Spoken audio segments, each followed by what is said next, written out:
We're back in the studio in Brighton. I met Renée, who's in the studio today with us. I think it was in October last year at the Danish embassy. And we were talking about ultra-processed food. And I got very excited because I actually didn't know at that point Renée's going to be that evening. I didn't really take that. That's Michael and the details. But I was so excited to see Renée up there with all the corporates and then coming in with this purpose-driven focus on business and actually the whole journey about people know out there. Renée went back, took the business back into her hands after it went into administration. And we're going to talk a little bit about that today.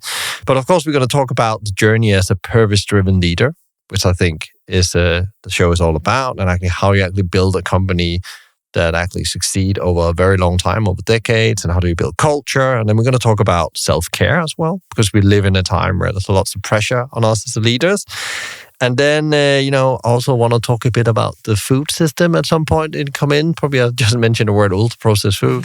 And I know Renée has some very, very strong beliefs and opinions about that. And I think lots of people in the business force for good also think about when we talk food, retail, hospitality, how can we make sure that the food that's on the plate actually makes the world a better place. With that said, welcome to the show, Renée. It's a great pleasure to have you here. Thank you so much, Michael. I'm delighted to be here today. Renée, for people that, I would be very surprised to haven't heard about Planet Organic and you as a founder. Can you talk a bit about the origin story and the journey you went on and how you founded, a business that really focusing on doing the right thing, put organic on the map in the UK in a time where organic really wasn't a thing. Yeah. So how long have we got? No, I'm going to make a long story as short as I can. So from my voice, you may notice I'm American. I grew up in the States in a small town, and I moved here immediately after university because I'd met a guy on a bus and I wanted to date him. So I found myself in England thinking, what am I going to do for work? And I didn't know what I wanted to do. I never knew. It took me until I was 27 to figure that out. So I got a job, and on the first day, I knew I wanted my own company for a number of reasons. But I worked in the wine trade for a while, which was fun. Became a professional wine taster, which was glamorous and a good thing to know. And then I hit a point where we decided to go. So the guy I'd met on the bus, we'd got married, and the two of us decided to go back to America to do a 6-month course in personal development and self-awareness. And that was a real turning point for me. I had realized things when I was 19 that I was on an alternative path, that I was looking for more and better. But that course really, I think, gave me the confidence to come back to England and start my own business. And the reason it was an organic supermarket, I didn't dream of being a retailer when I was a kid, but I was very purpose-driven. I wanted to make a difference with my life on earth from a spiritual perspective. That's really important to me. And I saw organic supermarketing as a vehicle to do that, because my mission was to promote health in the community with the individual and support the Earth's biodiversity, to unite people who seek answers in nature, because I believe nature always has the answer and not technology. So the shops were a place to do that. So I started out with, I have to do something I love. I'm such a passionate person, and I landed on organic supermarketing because food is foundational to well-being. And well-being is really the driver for everything I do. And that was the kind of realization I had when I was 19. And I think well-being is across every area of your life, and we may talk about that later. But food is the foundation, because if you don't feel well, no matter how talented or determined you are, you won't get out in the world and live your potential. What inspired you to take that journey? Was it individual? Was it a moment in time where you said, I know this is what I need to do? Right? Yes. The actual moment of the supermarket. So we did this course in Connecticut. I grew up in Massachusetts, so it was, familiar to me. And I'd grown up a bit in Connecticut. And I was shopping at a fabulous health food store. And what I did know is I didn't want conventional conservative business, that I was looking to work in something where people were seeking more, seeking better. And that's across everything. better communication, better education, better health, better ways of living. Because I looked around me and I thought, I don't love what I see. There's a lot of ugly. There's a lot of mean. I want a different life. So I was in this health food store and I thought, ooh, this is different. And people here are seeking more. So I liked the idea of being in a place where people were on that path. Yeah. And then I went to Boston. We went back home to Boston. And my eldest sister said, if you're thinking of supermarketing, go to Bread and Circus. So I went to this organic supermarket. It was about 30,000 square feet with Brian, my husband, and I walked up and down the aisles and I was mandible agape. I'd never seen anything like it because supermarkets in America at that time and kind of now were pretty awful. We don't have the gradations of different, types of supermarket there. So this was beautiful. The products were amazing. I think I saw my first organic cake. And I didn't really know what that was. There were plants and music and teams who were friendly and helpful. I thought, oh my God, this is amazing. And we walked through the up and down the aisles, up and down, up and down. And when we got to the end of the store, I turned to my husband and I said, this is what I want. My stomach hurts. I feel I'm in the right place for the first time. This is it. So it was that light bulb moment. And then you went executing mode. I came back we moved back to England. I worked in a health food store for £3.50 an hour to get experience because I thought, we don't know anything about retail. I had done a partial, we call it a minor in America. My major was English. I did a minor degree in health. So I had health knowledge and that was obviously an interest for a long time. But I didn't know anything about retailing. So I worked in a shop for a couple of years and then spent a year writing the business plan for Planet and opened in 95. Yeah, no, I want to add a note here because we're writing the Maverick book, and it's quite interesting with the Mavericks is that so another one Arya Weinswijk from Singerman, which you probably know, is one of them. He's also a Maverick. There's many Mavericks. You're joining the family, Renée, but you all actually had a major or a study down to something else. The difference with Arya was history, and actually it comes from it's not about building a business or a food or retail or hospitality business. Is actually about what is it that I want to impact in the wider context as you talked about, which I thought was really interesting for the audience. And it's going to come in the book, by the way, and this forces us to stay on the book as well and do the work we need to do, me and Nicole. And then you talked about nature always have the answer. I thought that was great. I know what you mean. I think I understand. But just for everyone out there, what do you mean that as a business leader, that nature always have the answer? Well, that is such a great and huge question. But to narrow that down a bit, I believe that, so we are part of the universe. Not everyone feels that. Some humans feel disconnected. Yeah. I ask that question a lot. Do you feel you're part of the universe and the earth? Some humans feel they're better or separate, which I understand is the ego, because the ego creates separation. But if we're a part of the universe, which is a given for me, and we are on this earth, there's an intelligence behind that, whatever you call that. There are miracles. If you look at nature, which often we don't, we get up, we go to work, life is busy, there's stuff coming at us all the time. If you stop and pause and think about an acorn turning into an oak tree, a caterpillar turning into a butterfly, the structure in a leaf, sacred geometry. I mean, I could go on and on. It is magic and it's perfection, as are we within that. So of course nature has the answers. Everything we need is on the planet. Everything we need is on the earth. We don't have to make drugs to treat illness. Nature has everything. Everything we need is on the earth. So when it comes to health and the food that we're selling and remedies or vitamins you may need for your health, the answers are there in nature. And what we feel we do at Planet is we go out and look for those answers and we curate those answers and put them in a setting that is warm and friendly and welcoming for you to come and take a breath away from the world and shop and buy things that support you, that support your health and well-being. And I know food and health, you said that's very connected. So what is your belief around the food system we have today? Because there's no doubt when I saw you on stage and I listened to other things and read the things that you're quite concerned about where we are as species when it comes to our food system and the impact it has on our health and thereby also, in the end, our planet, nature. I think it's so broken.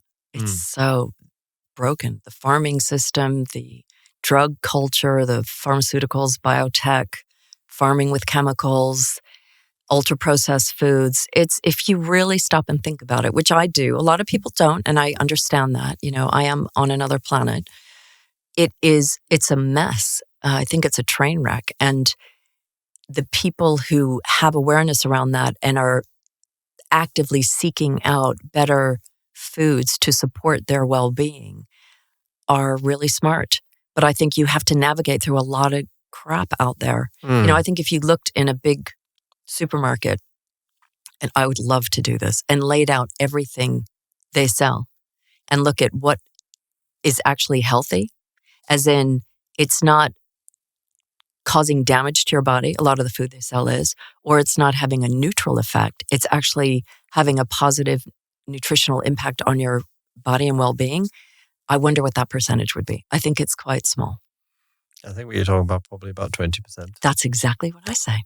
That's what I say. And that's just a guess. Yeah, I think the 80-20 rule comes into that. So I think it's broken, and I think, I don't worry about it because you can't, but we're doing our best in that crazy arena to provide people with the best food. And it is from integrity. That's why people trust Planet Organic, because we're doing what's right and we're doing what's good, and we always have, because I started Planet as a values-led business. And where are we today with the Planet, just so we get the scope of it? Because it was so reasonable big play, and then you reduced a bit in the administration, and then you come back. You just opened a new store recently. Yes, and we're losing Spitalfields on Sunday, which is devastating, because we haven't been able to even meet with the landlord, let alone agree terms, because you have to renegotiate all the leases. So from next week, we are 8. We are beautiful 8 stores. Yeah. And where are you going with Planet Organic? What is the ambition now? Because there was those big ambitions, before you went into the changeover in the administration. But what is the plan now? Because I guess it's about the mission and the impact you can have through the stores. Yes, it really is. And when we came in, end of April 23, we came back into the business. And we were the business was in the mud. Sales were 50% down. And a lot of people, left, and customers had left because they'd got pissed off about the change in mission, the move away from organic. So it was a mess. So the first year was working so hard just to pull Planet out of the mud and get sales up where they were. We've hit break even. And this quarter will be profitable, which is pretty miraculous. I know, thank God, because the team are amazing. The whole team, the passion across the entire business, from people in support office to shop floor workers to cashiers to juice. The team are amazing and passionate and really care about what we do. So we've worked so hard as a team to pull Planet up. But this year still, and I say our financial year ends at the end of August, is still polishing and building, because the stores are a mess. I walk in them and think, they haven't been repainted. They hadn't been replacing refrigeration. So they need cleaning up, tidying up, processes still on the shop floor, customer journey, systems. I want it to run like a beautifully oiled machine. And then we'll say, what next? I'm not at the point where we can begin to consider that. I'm getting some interesting offers and collabs, but we're going to percolate this year and see where it goes. And I also believe that the path reveals itself if you wait. Yeah. You don't need to construct something. I love visioning and I believe in that process, but I think right now we're letting it unfold. So it's really about fixing the fundamentals, graceful growth, things will come when they come. Yes. The universe guides you. I think so. And what's interesting as well is if you mirror that with the body, if people are very stressed and they're trying to run a business, I work with entrepreneurs. My message is always, deal with the body first. And that's true of a lot of teaching and a lot of coaching. Yeah. You can't, and meditation, you have to still the body before you can still the mind. So that's kind of what we're doing at Planet. We're sorting out the physical side so it's beautiful. And then, who knows, the world's our oyster. I'm very excited about where we might go after that. I love that approach, and that maybe leads us into, and then we'll come back to explore the culture in a second, but like that thing about, you need to get your body calm to be able to receive. And that fits really well with the other part of your professional life where you work with entrepreneurs. As you said, you're a coach, you're a mentor. Talk a bit about your approach to that, because I think that actually leads very beautiful into the culture bit afterwards, because we start with the individual always, and then we go to the team, the community of the team. Yeah. So I was pushed out of Planet in 2009. That story hasn't been public until the administration. And it was very abrupt for me. And I had 3 young children. I had a 7, 4, and 1-year-old. So I was exhausted. So I took the time. We moved to Italy and just powered down, lived the dream of solar panels, growing our food, growing our olives, making olive oil. It was really, we call it the Italian chapter. It was beautiful. Yeah. And then we were there for 3.5 years, and we came back to England, and I thought, what now? I'm not ready. I'm not ready to retire. I'm not done yet. But they obviously didn't want me back at Planet. I was doing very little there.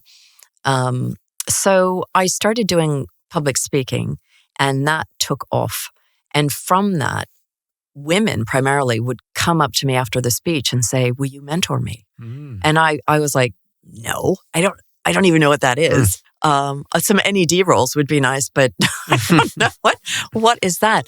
But I had so many women coming to me, and I thought, when the universe is knocking, you say yes. So I said yes, and I was a bit timid about it, but it grew naturally and easily. It was effortless. So I knew I was in the right place, doing the right thing at the right time. And then from that, I developed a course called BOSS, which is Business Owners Support and Strategy. And the strategy is the business planning. So it's based on the business plan, which I love. I love strategy and strategic thinking. But the support side is 50% of what I do is what I call personal development and self-awareness. So that you have a business plan at the end that is robust, and you have the self-belief to deliver it. And you know how to manage yourself through the roller coaster of entrepreneurship, which, as you know, is insane. It's very interesting to talk about, grounding yourself first, the body, because the mind really has to work on the business plan. And I've definitely been in a situation where I haven't been, the body hasn't been counted. I'm working on the business plan and the strategy, and it's not coming out. No. It's not the strategic advantage. It's not coming out on paper. It's not coming up in your mind. You're just doing more of the same, you've seen you have to be different, and Plan Organic is a business that really is different. And you had a moment where your body was actually ready to find that difference in the market and actually have the confidence to go and execute on it. Because also it's daring to dare to be different, as I call it, to do that.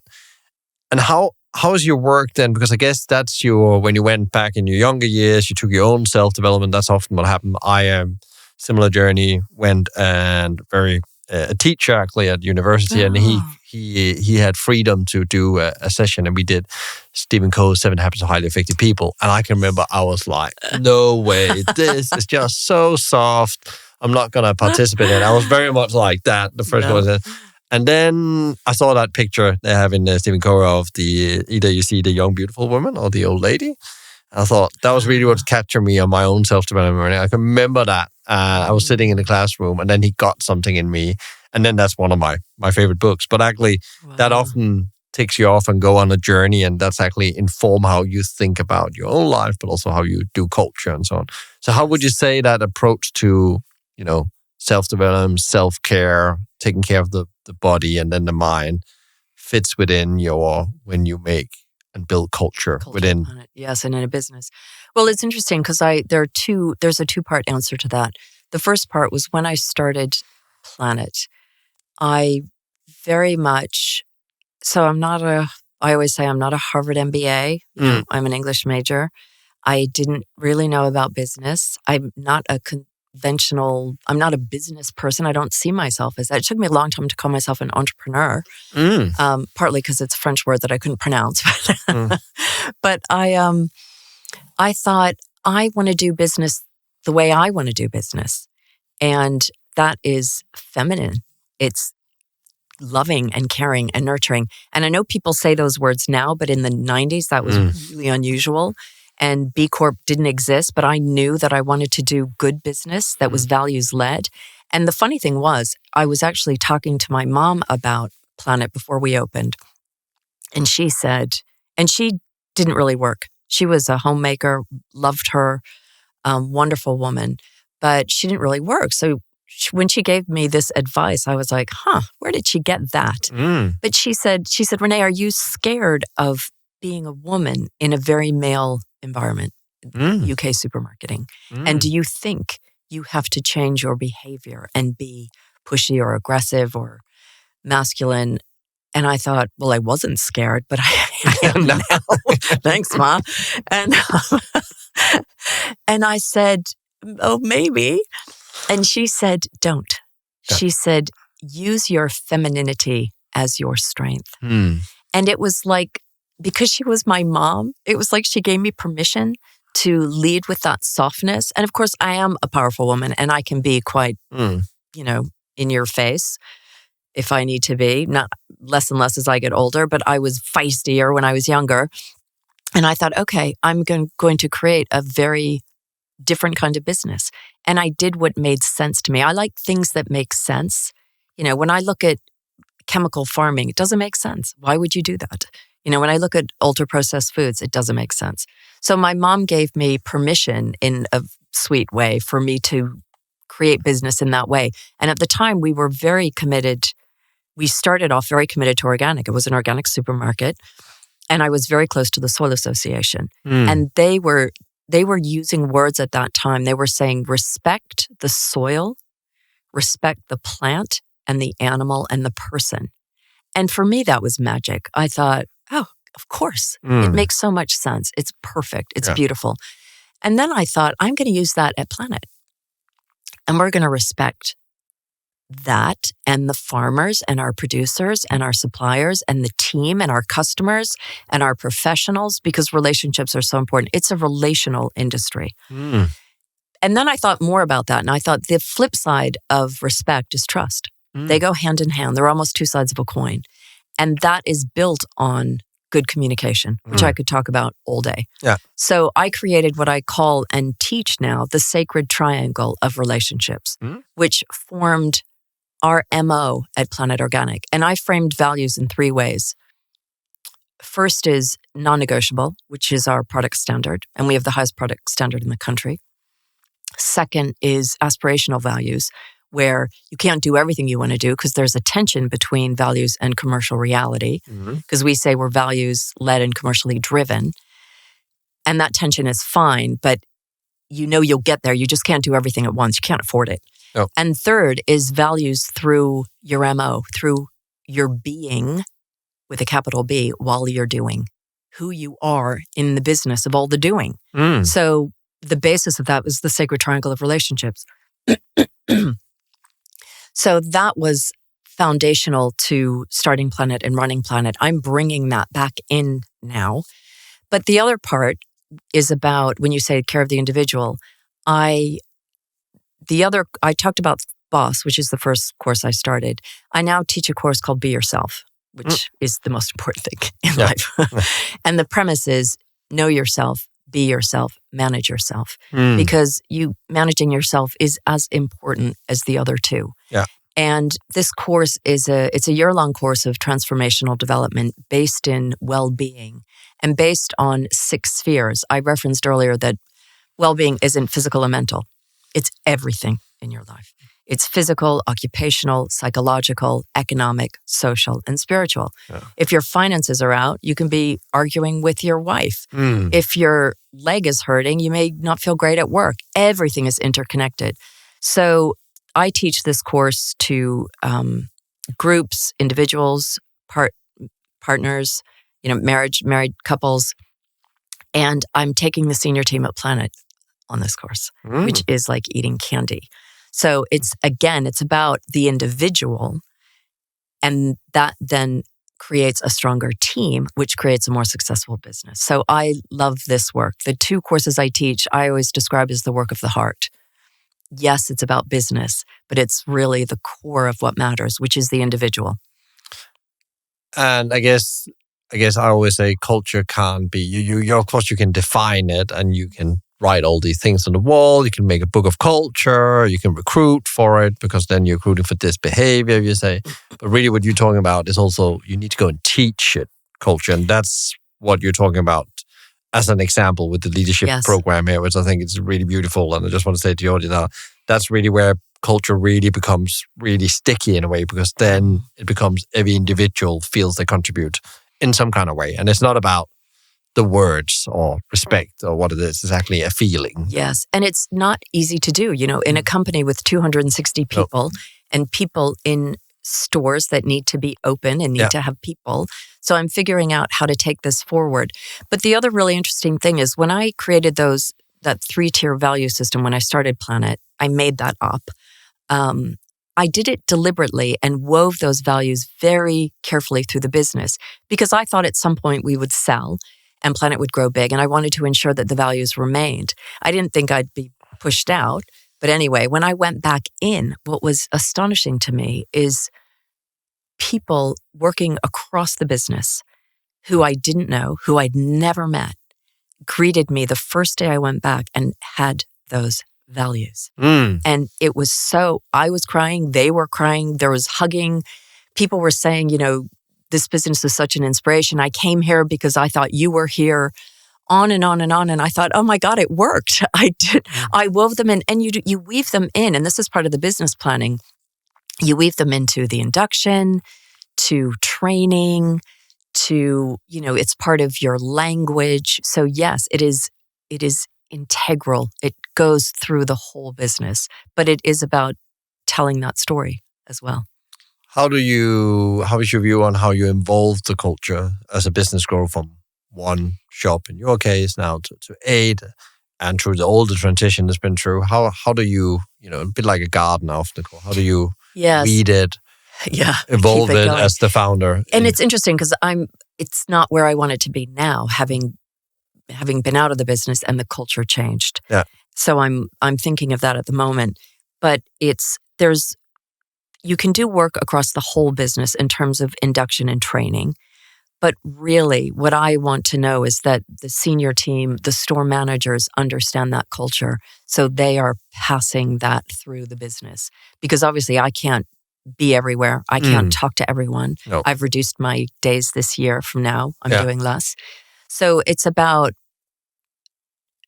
doing the training and having those conversations with the senior team and the store managers so that it's trickling through the business and everyone is on the same page with that. And I think at the moment, even without doing that, the team is great. But I always think there's another level. You can always get better. So I want to make that even better. Do you see that as like one of your core roles in your culture? Yes. Your role in Planet Organic now? Yeah. Yes, I do. I think it's outward facing, and internally it's that ensuring that culture is permeating every aspect. You talked a lot about, and put the word down, strategy and business plan. It's quite interesting that you're not coming from a traditional MBA or business school kind of approach, but you really believe that is the anchor. Can you talk a bit more about that? Because I know the way you think strategy and business plan really impacts culture as well, and how you operate in that arena. Yes, and it's funny because I know some people who don't, I'm not really in touch with this at the moment, but I've talked to entrepreneurs years ago who say, I don't have a business plan. I do this iterative planning process. And I'm like, really? Okay, I don't really understand that. I love the business plan. I love that you set your goal for the year and then you define the projects that get you there. You have your marketing plan, your sales plan, everything that gets you to the financial goal at the end of the year. and how it boundaries you. Because I've also worked with shareholders forever who you start a business plan that is weighty, it's agreed. You've got like 50, 60 projects. There's a ton going on. And then 3 months in, they say, oh, why don't we do this? And I say, a new idea, yeah. No, it's not in the business plan. We can't manage that. We can't afford to hire more people.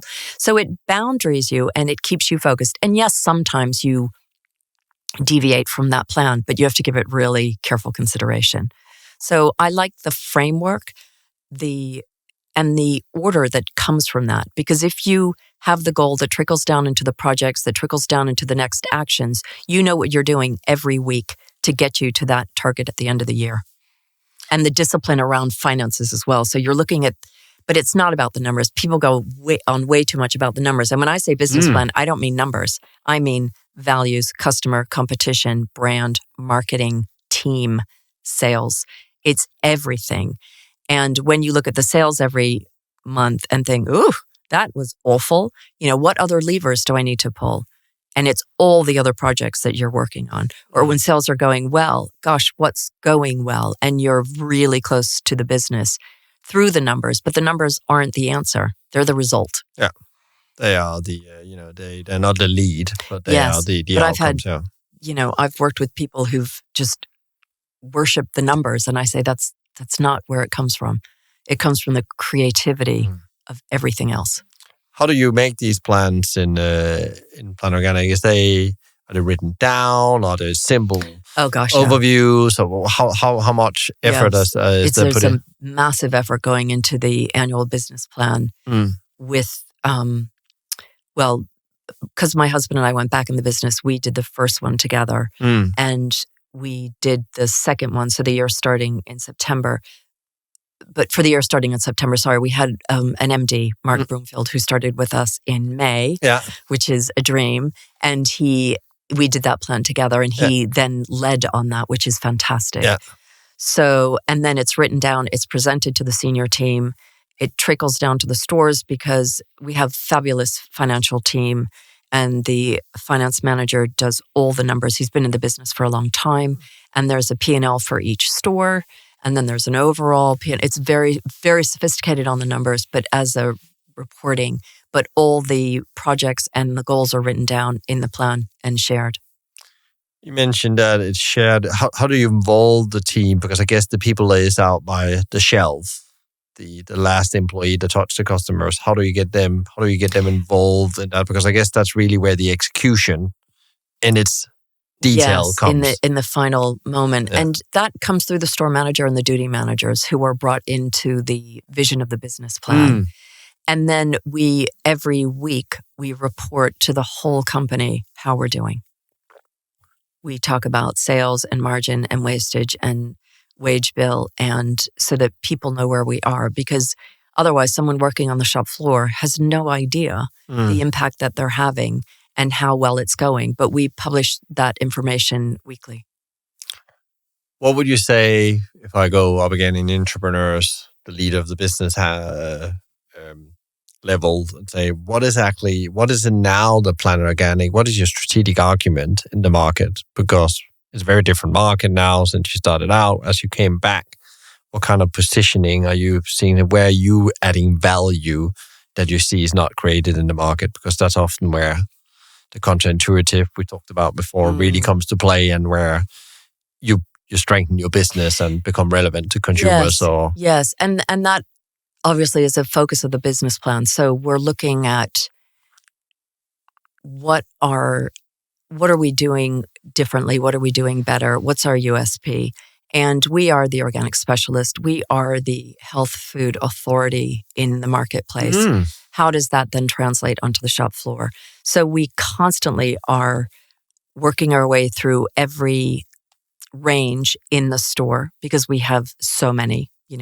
Within grocery, there may be 30 ranges, 30 different sections. We're constantly going through those range reviews and looking for better. What are we doing? Every year we review the product standard and say, do we need to make it better? What can we do now? So there's that constant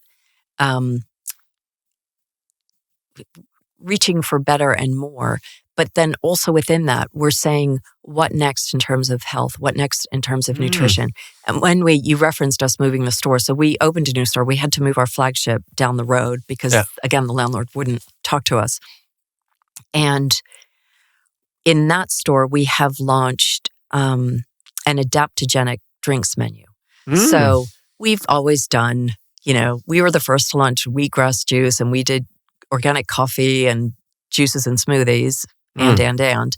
But I don't want to just sell organic coffee. It has to be better. It's like, what can we add? It's about what more how can we increase nutrition? So we have adaptogenic hot drinks with things like ashwagandha and mushrooms and other fabulous ingredients.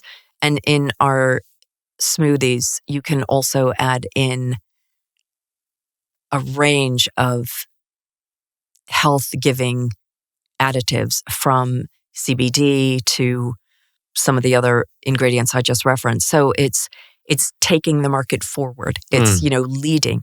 The other thing I really want to work on this year, and again, I have to do a separate business plan for this within the business plan, is baked goods are taking off in England. It's like the Atkins thing is over. Everyone's eating grains again. Yeah. But what they're eating is absolute junk. I walk into some of these bakeries and think, I just can't believe what people eat a lot of, because it is absolutely harming your nutrition. White flour, white sugar, nothing beneficial in that. It's actually depleting your body. And the other thing is the whole argument about health, and this is what I realized when I was at university, is you will feel fine for a long time. You can eat badly for a long time. But when you get older, you're going to feel like crap. And you open yourself up to these diseases that come later in life that I decided at 19, I don't want those. I want to age beautifully. I want to live long and live really well, actively and fulfilling all my dreams and all the things I want to do on this beautiful planet. So we've started launching some healthy and organic baked goods that are absolutely delicious, but are also nutritious. So again, they're not depleting your health, and it's not neutral. They are benefiting your health, and they're fabulous. Some of them are old recipes from my mom that I've had to cut the sugar and switch to whole grain flour. But so it's exciting innovation like that really puts us out in front. And I guess that's also leads a bit like that's where you dare to be different. You actually you find a way to commercialize it by putting it into action. Yes. And then in our health and body care department, it's not only food, of course. We have an incredible team who are looking at, there's a lot going on with mushrooms right now, mushrooms for health. And we have the best products on the market. And the team are informed and they can talk about that with customers. And we're always looking for how else can we support the health of the individual. Yeah, I guess also that's really one of the things. I went to a store about early January in London, and actually I just wanted to touch base about how it was again. And actually one of the things was I was looking at something, one of the staff members came over and said, "Oh, do you have any questions about these?" And then I asked a bit about, there was some tea, I wanted to choose some tea. And actually, it's very rare you go into a shop today. We've talked about strategic difference, where actually there is actually an employee that's knowledgeable about what's on the shelf. And there's a lot of products in your business. Thank you. Yes, there are, I think, 6,000 or 7,000. It's really nice to hear you say that. And it's interesting because in the face of labor's budget, which is, having dragged ourselves out of administration, this is just like a slap in the face when we're trying to reach profitability and grow the business and thrive.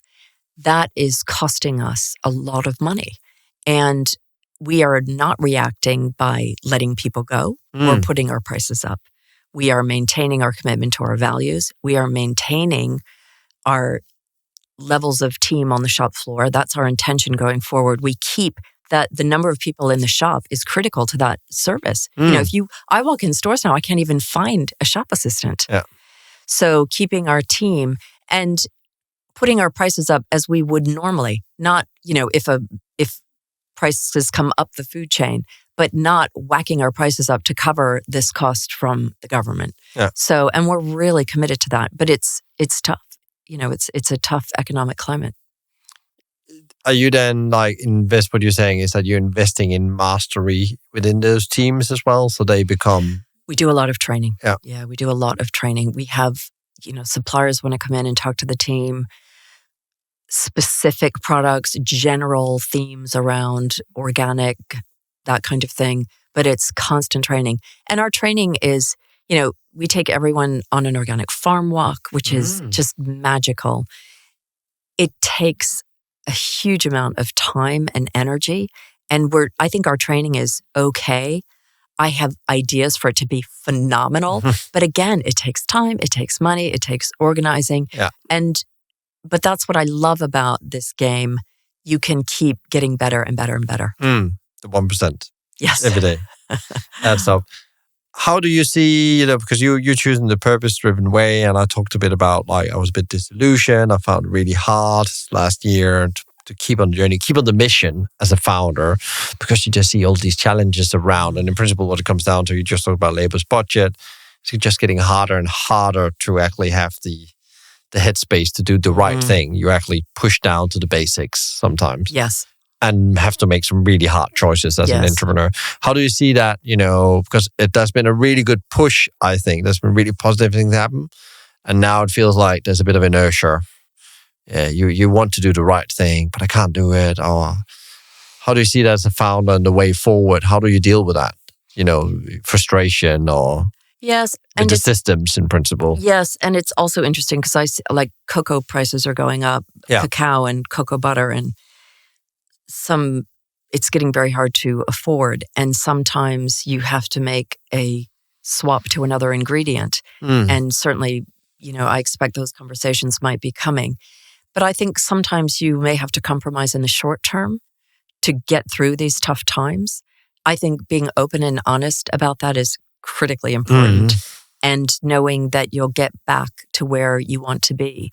But business is compromise. Sometimes you have to wait to do the things you want to do. And that's okay. I think I work with a lot of entrepreneurs, and there's this rushing, but that's the world. We're moving too fast now. Yeah.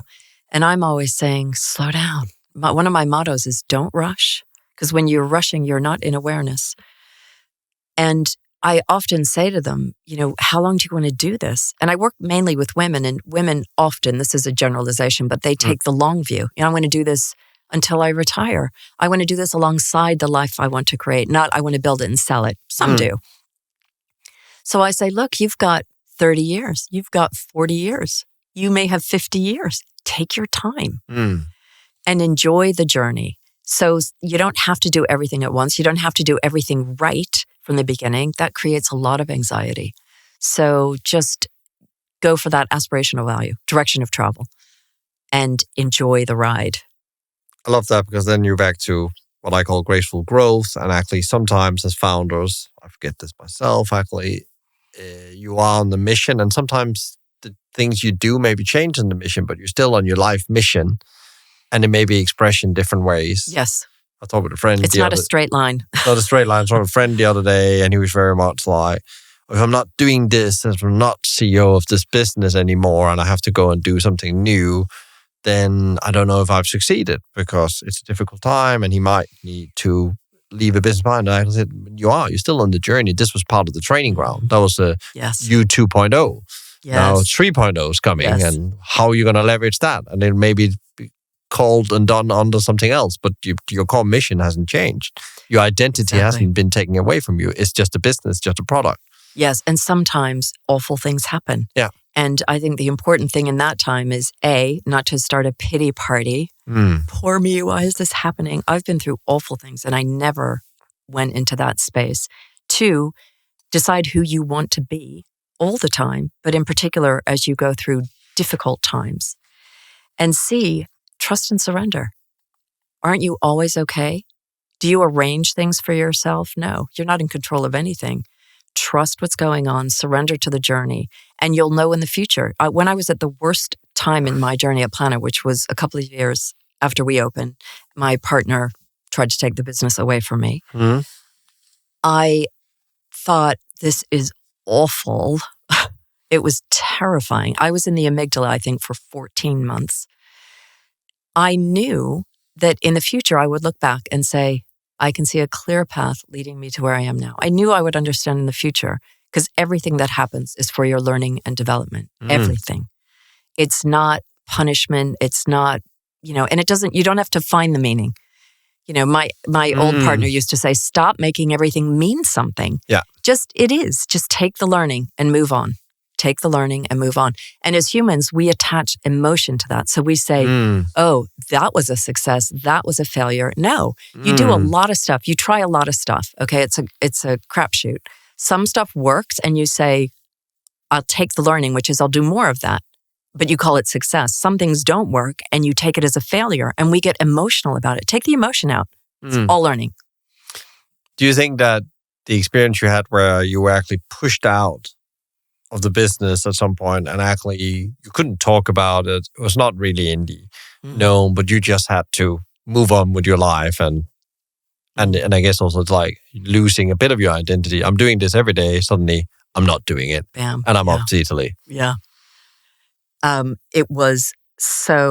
was the second really difficult time in my life. And where I go to is I go to meditation. I go to, let me trust what's happening, relax, live life, enjoy life. Something else is coming. I'm not done yet. It's not over. And it was a beautiful time for me to focus on the kids who were little. I had this beautiful chapter with them in their formative years that was very Tuscan hillside farming. And I love that when you can actually, what you need to sometimes to frame, you're going from when you start your career from the 1.0 to the 2.0, 3.0, and hopefully you can get to 7.0 or something in life. And I'm very talk a lot about with people I know and by myself as well. Just remember, I'm at 3.0 and that's okay. And that's part of the journey. And you quicker you accept that. Yes. And the failures, as you talked, and the learnings, they're okay. And actually, nobody cares. It's only you that cares. Yes, it's true. Yeah. And I love that you said that because one of my other mottos is accept everything, fear nothing. Love that. That will see you through your whole life. You talked a bit about before a routine meditation. Is that like the anchor of everything you do? That it starts there and then you build on that? Yes. Your routines? I started transcendental meditation in 1991, and I did that for 30 years. And now we do a different meditation, which is, things that evolve for you. And that is what I go to. It's where I work out my problems. It's where I find peace. It pervades my life. I would not be the person I am today. I think I'd be really irritable. Yeah. I used to be quite irritable if I hadn't been meditating for all this time. Yeah. And it's where you connect with the self, which is the most important thing. Yeah, so people out there, when you meet Renée, there's this calm that comes into the room. And I think she's worked on that, but that's really what I feel like.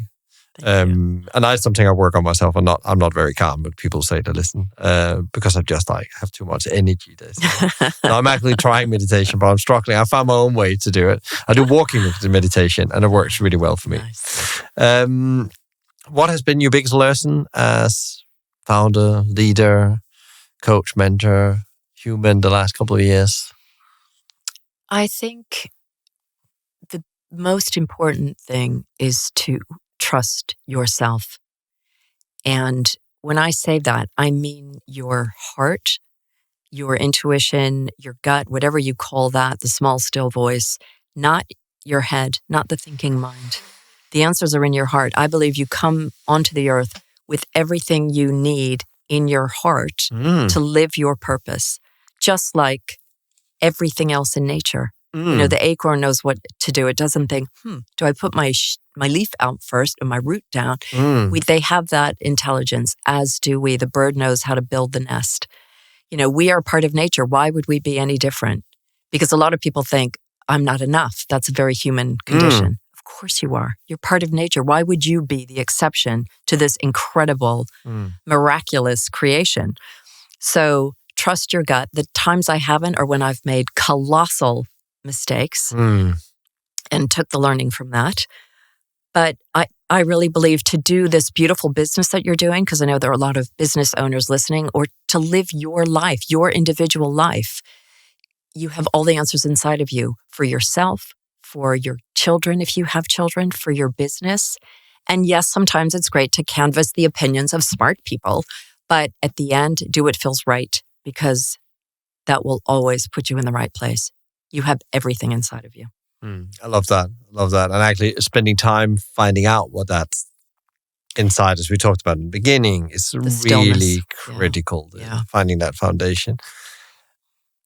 If you could give like one advice to leaders out there listening to the show, they all want to think and do what Maverick leaders do, and that's building businesses as a force for good. What would that be from all the collective experience? I can imagine there's many advice you want to give, but like we thought, like a top one. Oh my gosh.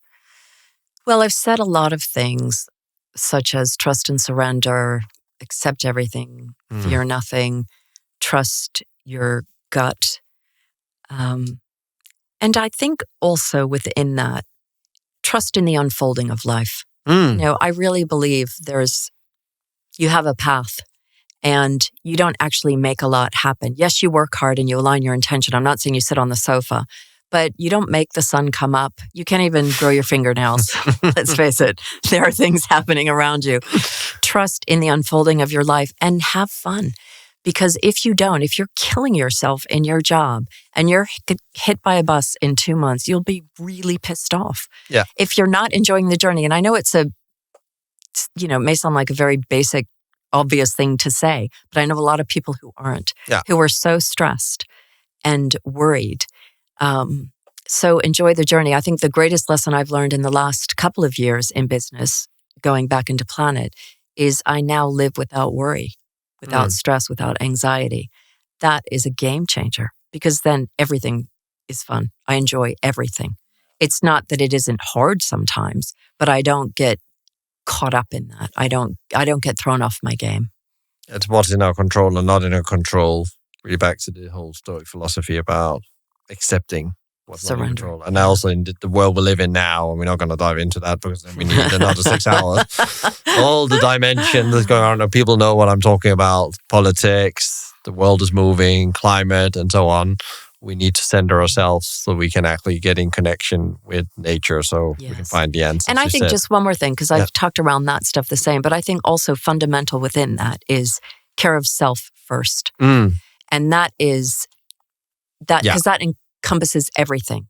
Your physicality, take care of your physical body, take care of your spiritual body, your fun, your economic, everything. Those 6 spheres that I mentioned, you have to take care of yourself first. And I know that's very counterintuitive for people, particularly women, men too, but we are caretakers.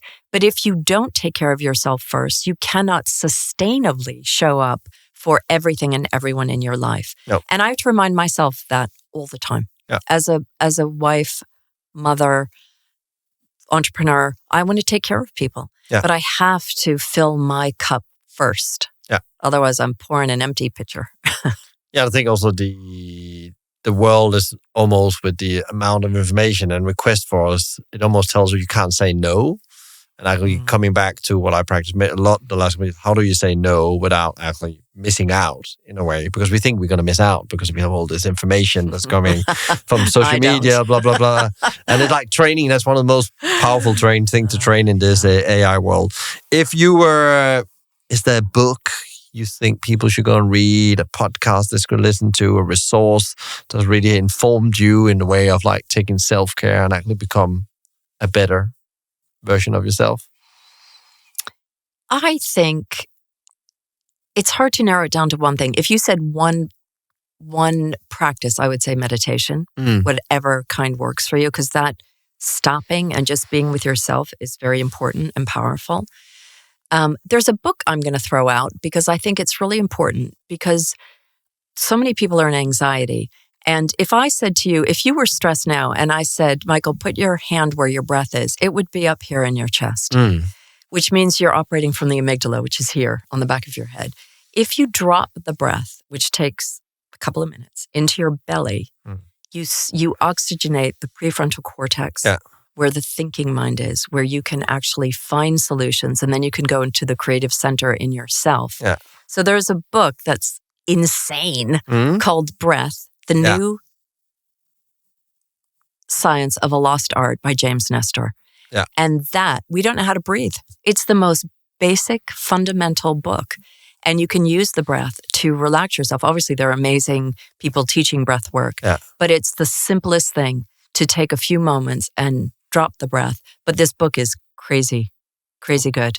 We'll put it on the list. I actually have the book at home, but I need to reread it. I can hear this one of the books. Shut your mouth, I say to people walking by with our mouth open. Shut your mouth and breathe through your nose. But it's a lot more than that. You definitely remember that. That's a very powerful one. Is there one question you wished I've asked you today, Renée? What is the question and what would you say? Well, the answer be? It's funny you asked that because a journalist asked me a question years ago, long, like 25 years ago. And I was so shocked. And she said, "What do you want on your tombstone?" And at the time I said, "I'm not done yet." A while ago, I remembered that. And I thought I actually was at the point where I thought I am done. I've done enough. I've done it. I want to keep doing things in the world and being creative. But what I want now on my tombstone is just, I am. Love that. I love that. So it's like from the the one that always pushes for the warrior, the fighter. I call the elite soldier, and then back to then I'm enough. Yes. I'm just here and I'm doing my best while I'm here. Yeah, I love that. Love that. Where can people find out more about you? Where can they connect with you if they want to explore more? So people tend to go to LinkedIn and I never look at it. I just don't have time. So I say email me. It's Renée, RENEE @planetorganic.com. Good. We'll put that in the show notes. Thank you. For people as well. Thank you so much for coming, sending power, love and energy to you and the team at Planet Organic and all your ventures. I'm so excited to share this with the audience. Thank you. That was a lot of fun.